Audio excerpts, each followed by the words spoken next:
নমস্কার দর্শক বন্ধু, আমি বিশ্বজিৎ শাস্ত্রী ভাগ্যবিধান চ্যানেলে সুস্বাগতম। জয় বাম যাত্রা। আজ আপনাদের বলা হবে 3 এপ্রিল 2025 বৃহস্পতিবারের রাশিফল। আজ চন্দ্রগটি অবস্থান করে আছে বৃষ রাশিতে এবং চন্দ্র নক্ষত্রে ফল দিচ্ছে, রোহিণী নক্ষত্রে ফল প্রদান করছে। তাহলে 12টি রাশিফল কেমন যাবে জানতে পুরো ভিডিওটা দেখুন। চলুন আসা যাক রাশিফলে। প্রথম আসি আমরা মেষ রাশি। মেষ রাশিতে দ্বিতীয় চন্দ্র অবস্থান করেছে, অর্থাৎ গৃহে আত্মীয় আনাগমন, অর্থ বিনিয়োগ করার জন্য শুভ, প্রেমের দিকে শুভ, শিক্ষাক্ষেত্রে শুভ। তবে স্বাস্থ্যের জায়গা গলা বা মুখমণ্ডলে কোনো একটু সমস্যা হওয়ার সম্ভাবনা, ঠান্ডা শ্লেষ্ম থেকে গলা ফুলে যাওয়া, আর্জি বেড়ে যাওয়া, এই টাইপের ইস্যু একটু আসতে পারে। তবে ট্রাভেলিং করার জন্য আপনাদের সিদ্ধান্তটা একটু ধীরতা নিয়ে করবেন, হঠকারী সিদ্ধান্ত নিয়ে করবেন না। এবার আসি পরবর্তী রাশি, বৃষ রাশি। বৃষ রাশির ক্ষেত্রে সৃজনশীল কর্মের জন্য শুভমান বলে মনে করা হচ্ছে। শিক্ষাক্ষেত্রে চঞ্চলতা স্থির হবে। তবে যারা নতুন ব্যবসা শুরু করতে চাইছেন, পরিকল্পনা করছেন, সেটা বাস্তবায়িত রূপান্তরিত হবে। অর্থ ঋণ থেকে অনেকটাই মুক্তি পাওয়ার আশঙ্কা দেখা যাচ্ছে। তবে যারা বিদেশ যাওয়ার পরিকল্পনা করছেন, সেই জায়গাটা একটু ব্যর্থতা হওয়ার আশঙ্কা দেখা যাচ্ছে। স্বাস্থ্যের জায়গা বলতে গেলে রক্ত বা স্কিনের একটু ইস্যু হওয়ার প্রবণতা দেখা যাচ্ছে।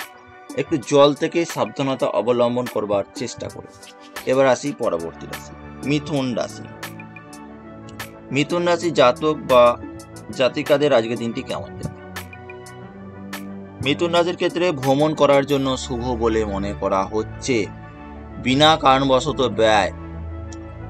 তবে স্বাস্থ্যের জায়গা কোমর, হাঁটু, তলপেট সংক্রান্ত সমস্যা আসার সম্ভাবনা দেখা যাবে।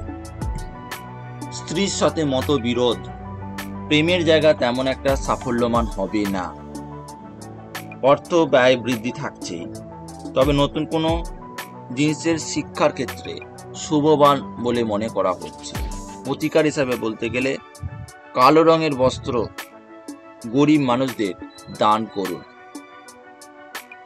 এবার আসি কর্কট রাশি। কর্কট রাশির উপার্জন বৃদ্ধি, মানসিক চাপ কম হবে। সন্তানদের শিক্ষা বা কেরিয়ারের জায়গায় সাফল্যমান বলে গণ্য করা হচ্ছে। ব্যবসা ক্ষেত্রে যারা স্টক বিজনেস করছে বা শেয়ার বাজারের সাথে যুক্ত আছেন, তাদের ক্ষেত্রে শুভমান বলে গণ্য করা হচ্ছে। তবে যেসব ব্যক্তিরা মেডিসিনের বিজনেস, কুটির শিল্প, যে কোনো ছোটো ছোটো যে শিল্পগুলো হয়, সেক্ষেত্রে কিন্তু বেশি উন্নতিমান পাবেন।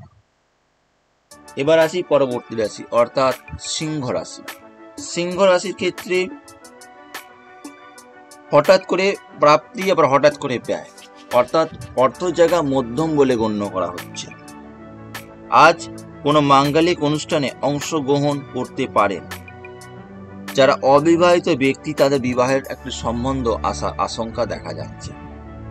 তবে আজ ভ্রমণ করার জন্য একটা সুযোগ আপনাদের কাছে আসতে পারে। এবার আসি ঠিক তার পরবর্তী রাশি, অর্থাৎ কন্যা রাশি। কন্যা রাশির আজ আপনার চরিত্র সংক্রান্ত নিয়ে কোনো সমস্যা হতে পারে। বিশেষ করে মহিলাদের ক্ষেত্রে বলবো, একটু নিজেকে ঠিক করে রাখতে হবে, নাহলে বিনা কারণে আপনি মানহানি বা চরিত্র সংক্রান্ত সমস্যা নিয়ে ভুগতে পারেন। তবে প্রেমের জায়গা শুভবান বলে মনে করা হচ্ছে। যারা ট্রাভেলিংয়ের ব্যবসার সাথে যুক্ত বা যারা লোহার কোনো ব্যবসার সাথে যুক্ত, তাদের ক্ষেত্রে উন্নত মান বলে গণ্য করা হচ্ছে। এবার আসি পরবর্তী রাশি, অর্থাৎ তুলা রাশি। তুলা রাশির ক্ষেত্রে স্বাস্থ্য জায়গায় নজর রাখুন। মানসিক চিন্তা বৃদ্ধি পেতে পারে, প্রেসার সংক্রান্ত সমস্যা আসতে পারে এবং আপনাদের হজমেরও একটু ট্রাভেল হতে পারে। তবে কর্মক্ষেত্রে শুভমান, যাদের কর্মক্ষেত্রে ঝামেলা বা বিনা কারণবশত তর্ক হচ্ছে, সেই জায়গা থেকে আপনার সুরাহা পেতে পারেন। ইনভেস্ট করার জন্য শুভ টাইম বলে গণ্য করা হচ্ছে। আধ্যাত্মিক চেতন বা দান ধ্যানের সাথে যুক্ত হতে পারেন। এবার আসি বৃশ্চিক রাশি। বৃশ্চিক রাশির প্রেমের জায়গা শুভ, অংশীদারি ব্যবসা ক্ষেত্রে শুভ। তবে যারা পার্টনারশিপ ব্যবসার সাথে যুক্ত আছে সেই জায়গায় একটু খিটির মিটির বা একটু মতের অমিল, লেবার কাস্টের সাথে একটু মিসআন্ডারস্ট্যান্ডিং, এইরকম টাইপের ইস্যু হবার আশঙ্কা দেখা যাচ্ছে। তবে কর্মক্ষেত্র নিয়ে তেমন একটা সমস্যা হবে না। এবার আসি ধনুরাশি। ধনুরাশির জাতক বা জাতিকার জন্য দিনটি কেমন যাবে? ধনুরাশির ক্ষেত্রে বলবো, যেসব ব্যক্তিরা নতুন করে কোনো জিনিস ক্রয় করার পরিকল্পনা করছেন তারা কিছু সেটা প্রাপ্তি হবার আশঙ্কা দেখা যাচ্ছে।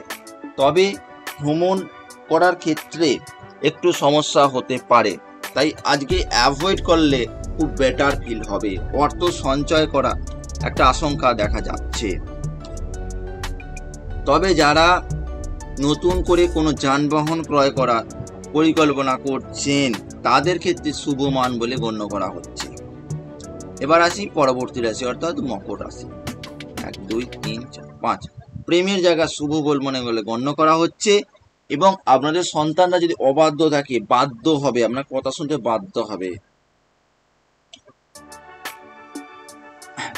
যেসব ব্যক্তিরা কোনো ধার্মিক কাজের সাথে যুক্ত আছে সেখানে ক্ষেত্রে শুভমান। যারা বইয়ের ব্যবসা করছেন, মানে যে কোনো কাগজ রিলেটেড যে কোনো প্রোডাক্টের সাথে যারা যুক্ত আছেন, কাগজ তো অনেক কিছু তৈরি করা হয়, যে কোনো টাইপের কাগজ টাইপের যারা করছে তাদের ক্ষেত্রে শুভমান বলে গণ্য করা হচ্ছে। এবার আসি পরবর্তী রাশি অর্থাৎ কুম্ভ রাশি। কুম্ভ রাশির ক্ষেত্রে বলবো, গৃহে অশান্তি থাকলে সেই জায়গায় শান্তি ফিরে আসবে।